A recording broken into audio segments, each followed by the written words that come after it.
El Anacronópete, de Enrique Gaspar.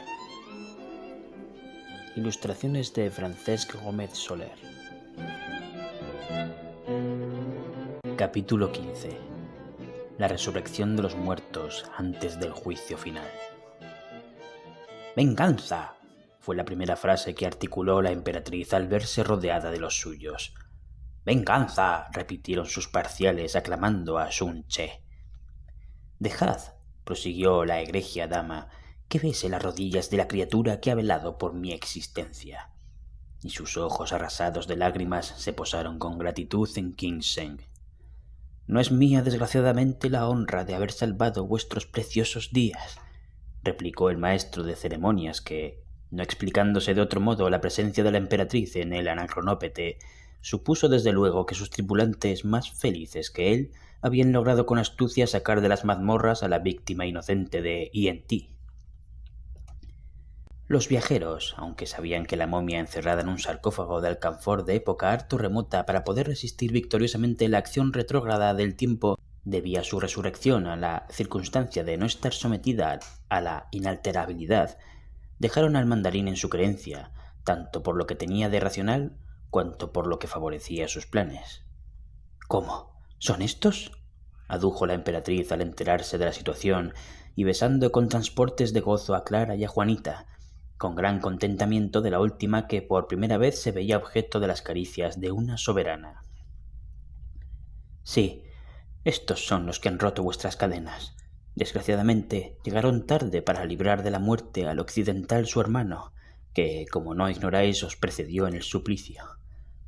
Pobre mártir, articuló Sun Che, tributando un triste recuerdo al que fue su mejor amigo. Pero de pronto, levantando sus hermosas pupilas negras y fijándolas en don Sidulfo y en Benjamín, que, con fruición arqueológica, saboreaban el triunfo de la ciencia. Es extraño, repuso. Yo os he visto antes de ahora. Vuestras facciones despiertan en mí un recuerdo vago y confuso que no acierto a precisar. ¡Ca! No lo creo, Usía, interrumpió Juana. Si estos moscones no se separan de nuestro lado, son dos granos malignos que nos han salido a la señorita y a mí. El políglota, buscando la lógica de tamaño fenómeno, supuso, y así se lo comunicó a su amigo, que la momia al volver a la vida los había visto en la bodega a través de algún resquicio de la caja, pero que, expuesta a síncopes frecuentes antes de entrar en la plenitud de la existencia, había perdido la noción del tiempo en sus alternativas de insensibilidad, atribuyendo así a épocas remotas sucesos recientes. Error craso, como se probará en el curso de esta inverosímil historia. ¿Pero qué significa esta música? ¿Qué anuncian estos aprestos de fiesta?, preguntó Sun Che al oír unos golpes de gong con los que se daba a entender a la comitiva que la hora avanzaba y que la paciencia del emperador tocaba a su término.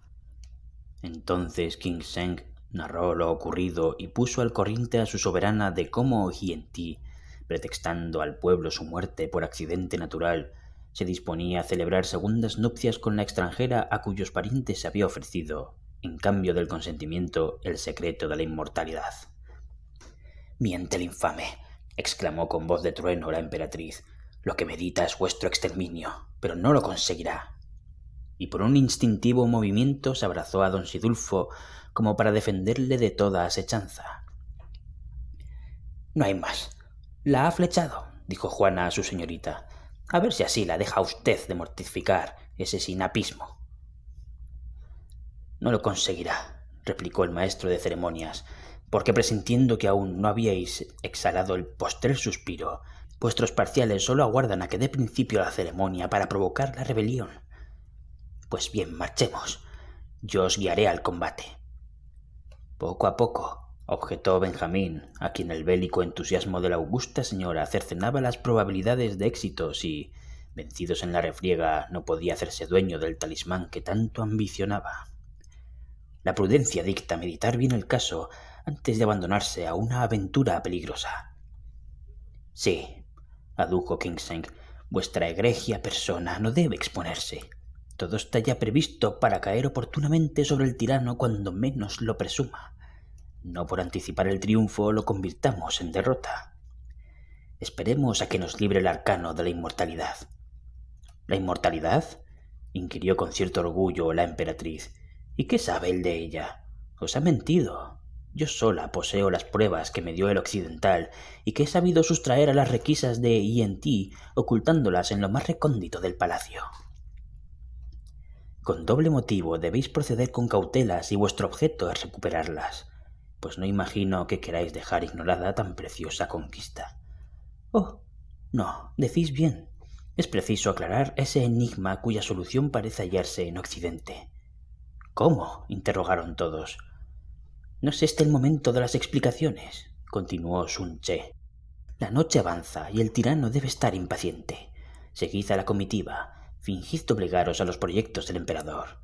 Yo os precedo a palacio para hacerme con las pruebas, y en cuanto la ceremonia comience en el patio del dragón, me presento a mis secuaces. Tras breve lucha os apoderáis de Yi y, libertando al pueblo de un opresor, yo os indicaré quién debe compartir conmigo el trono de Fo-Yi. Y así hablando, lanzó una mirada a don Sidulfo que heló a éste la sangre en las venas, y le valió el que su criada le dijese al oído: la suerte no es para el que la busca, sino para el que la encuentra. ¡Viva don Pichichi primero! Valiente rey de bastos va usted a hacer. Todos iban a prorrumpir en una aclamación, pero Sun Che, imponiéndole silencio, vistióse, para no ser reconocida, las túnicas de una esclava, y seguida de 2 eunucos de su confianza absoluta, salió del anacronópete. King Seng, llevando de la mano a Clara, la condujo al palanquín, y cerrado este con llave, la música hirió el espacio y el cortejo nupcial tomó lentamente, entre la apiñada multitud, el camino del yamen. 14 patios había que atravesar para dirigirse a las habitaciones imperiales, siendo el llamado de honor el inmediato al cuerpo del edificio. En el centro se hallaba el dragón sagrado, monstruo fundido en bronce con las fauces abiertas rasantes al suelo y la cola enroscada perdida en las alturas. Limitaban el área innumerables kioscos que servían de tribuna en las grandes solemnidades para los mandarines y dignatarios de alto rango y que formaban, por decirlo así, escolta al templete imperial al que solo el monarca, su familia y su primer ministro podían tener acceso. Todas estas fábricas, como el yamen que abierto a 4 vientos se erguía en el fondo sobre una suntuosa escalinata de mármol con adornos de jade sanguíneo, estaban profusamente iluminadas con miles de linternas de múltiples formas y dimensiones. Ya un tulipán y una rosa robaban sus colores a la naturaleza, ya un enorme globo a través de sus paredes hechas de arroz con toda la transparencia del cristal lucía figuras de movimiento. Junto a un pez de luz que agitaba sus natatorias y coleaba, veíanse 2 gallos que libraban entre sí descomunal combate. Ora eran 2 medias sandías las que, luciendo su rojida pulpa, pendían de un arquitrabe, ora una langosta la que, contrayendo y dilatando sus articulaciones, coronaba el vértice de un frontón. Gomas odorantes se consumían en centenares de pebeteros.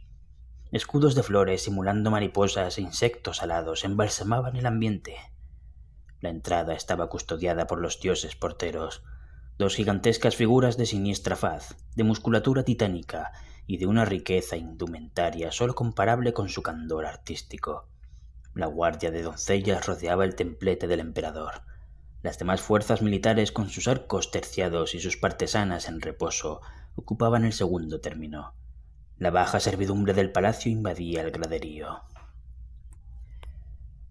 ¿Estás seguro de lo que dices?, murmuró por lo bajo el monarca a Cao Pi para evitar el ser oído por sus 3 concubinas oficiales que detrás de él tomaban asiento. No tardaréis en convenceros ante la evidencia. La rebelión debe estallar esta misma noche en el yamen, pero será sofocada, yo os lo juro. Los rebeldes me son conocidos y mis precauciones están tomadas. De modo que esos impostores eran realmente sectarios de los gorros amarillos y parciales de la emperatriz. Aquí llegaban en su diálogo cuando la comitiva nupcial empezó a trasponer con solemne paso el patio de honor, y a la voz de alerta cada cual se aprestó a llenar su cometido. Linternas y banderolas componían el fondo de esta procesión terminada por el palanquín de la desposada, a cuya puerta caminaba de vigía el maestro de ceremonias delegado por el augusto consorte para la presentación. Don Sidulfo, Benjamín y Juana hacían uso de su derecho de rodear la litera como miembros de la familia. Los cortesanos y la servidumbre venían detrás. Fuerzas de caballería cerraban la marcha. Depuesta la preciosa carga en mitad del patio, previas las rituales genuflexiones, King-Seng entregó la llave del palanquín al monarca que, saliendo al encuentro de su futura, la condujo al templete. Acto continuo, el jefe de los letrados leyó los preceptos de Confucio sobre los deberes que contrae la mujer para con el marido, y a felicitar a Hien Ti comenzaba en nombre de la academia cuando una melancólica canción de ritmo particular hizo volver la cabeza a los circunstantes que, atónitos, vieron aparecer a la emperatriz por entre las abiertas fauces del dragón sagrado. —¡Sun Che! —exclamó toda la corte presa de sentimientos distintos. —¡Traición! —gritó Hien Ti ante la resurrección de su víctima. Pero la extrañeza de los celestiales al recuperar a su soberana era juego de niños ante la que experimentó Juanita al sentirse cogida de los brazos como con tenazas por don Sidulfo y Benjamín que, con los ojos fuera de las órbitas y el pelo de punta, balbuceaban entre sacudidas nerviosas. —¡Mamerta! ¡Mi mujer! Juanita creyó que estaban locos, pero no.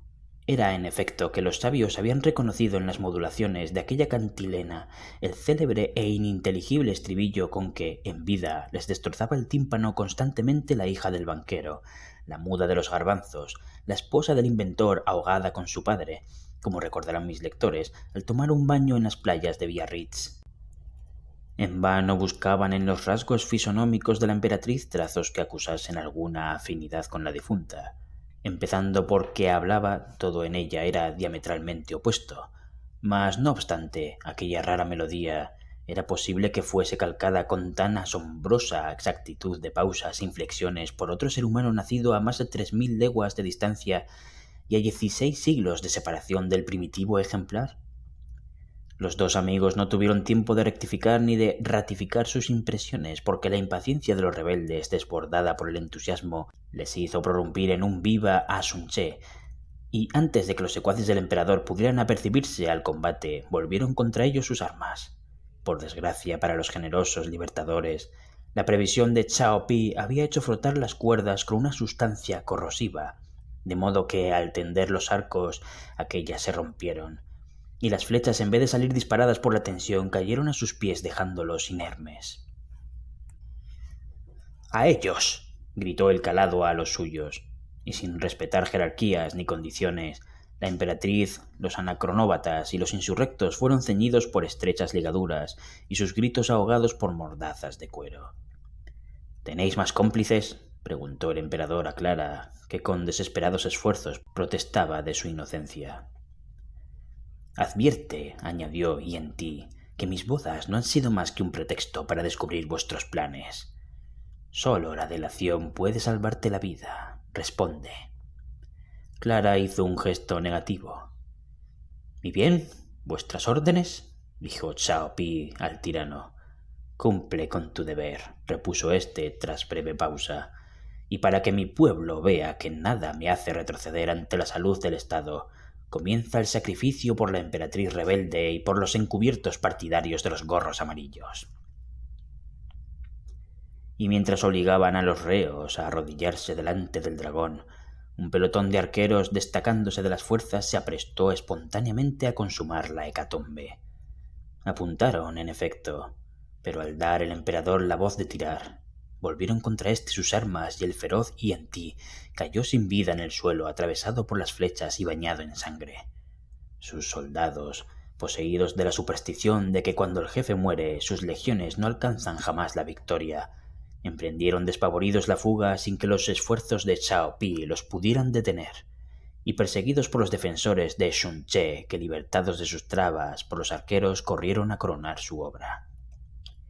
Entretanto, las inocentes víctimas restituidas a la existencia se abrazaban entre sí, lloraban de emoción, y por señas, pues la voz no salía del pecho, daban gracias a sus salvadores. ¿A quién debemos la vida?», pudo por fin articular Clara. «¡Viva España!», gritaron 17 voces, y los arqueros, despojándose de sus vestiduras, dejaron ver a los hijos de Marte en toda la plenitud de su desarrollo. «¡Ellos!», exclamaron sus compatriotas ante aquel espectáculo más fenomenal que los anteriores. «¡Tú! ¡Y de tamaño natural!», repetía Juanita sin cansarse de mirar a su pendencia y midiéndole la caja del cuerpo con los brazos. «¿Pues qué? ¿Crees tú que a mí se me encoge el corazón ante el peligro?». Clara estuvo a punto de desmayarse de alegría, pero como las mujeres tienen el talento de la oportunidad, no perdió el sentido más que lo estrictamente necesario para tener que apoyarse en el hombro de Luis. Benjamín discurría sobre las causas del fenómeno, y don Sidulfo echaba espumarajos por la boca vociferando: «¿Cómo estáis aquí?». «Toma, pues no viajamos juntos». «Yo os lo explicaré», repuso la emperatriz. «Al dirigirme a palacio los vi rondando la poterna. Conocí por sus trajes que eran de los vuestros, y ellos, comprendiendo por mis señas mis intenciones, se acomodaron a ejecutar mis planes, que eran velar por vosotros». «Pero no es eso», gritaba el tutor cada vez más exaltado. «¿En qué consiste que, después de evaporarse en el camino, reaparecen en China en toda su integridad?». «No es este el momento de las explicaciones», adujo Benjamín, temiendo alguna nueva complicación. «¿Traéis las pruebas de la inmortalidad?». «Sí», repuso Sun Che, «pues lo que urge es ponernos en salvo». «Al anacronópete», propusieron todos. «Si no funciona». «¿Quién sabe? Allá veremos», objetó Benjamín, seguro de lo que anticipaba. «Lo principal es parapetarnos en sitio seguro». Y la emperatriz, cobijándose en don Sidulfo: «Partamos», añadió, «que ya libres del monstruo, la que fue dueña de un imperio podrá abandonarse a la irresistible atracción que por ti siente y tendrá orgullo en llamarse tu esclava». No le faltaba al sabio más que aquella declaración a quemarropa para acabar de perder el juicio, y hubiera cometido alguna inconveniencia en el estado en que se hallaba su razón si el chocar de las armas no hubiera acusado la proximidad del enemigo y la precisión de huir. Colocaron pues a las damas ante las filas del sexo fuerte, y unos abandonados a su legítimo gozo y alguno a su desesperación, tomaron todos el camino del anacronópete, al que llegaron sin contratiempo. Para terminar los anales de la contienda civil entre los Tao She y los letrados, diremos que, vueltas de su estupor las huestes de Hien Ti, concluyeron por vencer a los parciales de Sun Che, desanimados ante la desaparición de su soberana y sin un jefe que los condujera al combate. Xiao Pi, viendo huérfano el trono, subió sus gradas, se ciñó el sombrerete y fundó la 7ª dinastía de los emperadores, conocida en la historia con el nombre de los Hou Wei.